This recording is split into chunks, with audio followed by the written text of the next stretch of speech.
I woke up. What season is it today? Oh, okay. All kind of different.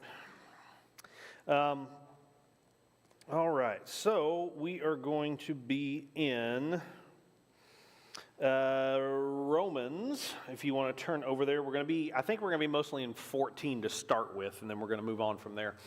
We got a lot of ground to cover. To quote the great theologian Jerry Reed, we got a long way to go in a short time to get there.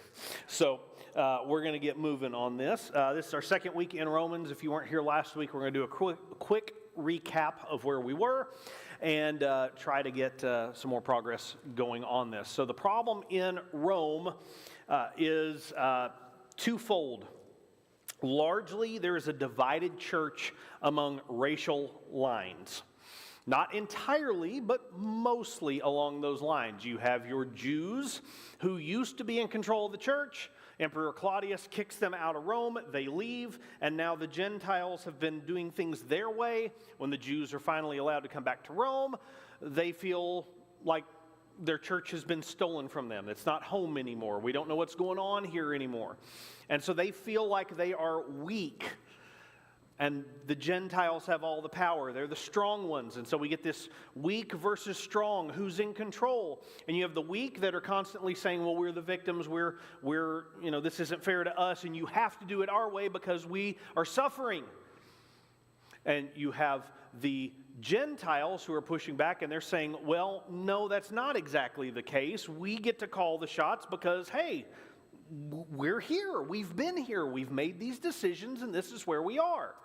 And so it's this constant back and forth fight between the weak and the strong, the largely Jews and the largely Gentiles. Now understand that there's some overlap, right? Paul considers himself among the strong. He's a Jew. So he sees things that, hey, we don't have to do all this sort of stuff. We have some freedoms in Christ. Let's enjoy it. So it's not perfectly down that line, but it's more or less down that line. The strong are able to tolerate more than the weak, and the strong suggest that the other side, the weak, their faith is weak because they can't see things the same way that they do. So we were in Romans chapter 14. I'm just going to start in verse 1. Except the one whose faith is weak, Paul writes, without quarreling over disputable matters. Take note, there are matters that it's okay to dispute about. I don't have to see this the same way that you do. We can have our different views, and yet we can still be unified. We talked about in chapter 16 how there's at least 6 house churches mentioned. Did I say 6 or 16? Sorry. I need more coffee, apparently. In Romans 16, there are at least 6 house churches that are meeting all over the city. Some of them have Gentile names that are in charge of them. Some of them have Jewish names that are in charge of them. Paul could have very easily said, Gentiles go to Gentile churches, Jews go to Jewish churches. Y'all wave to each other when you're on the street, but otherwise stay separate, and y'all can get along that way. That's the easy way to do it. But Paul says that's the wrong way to do it.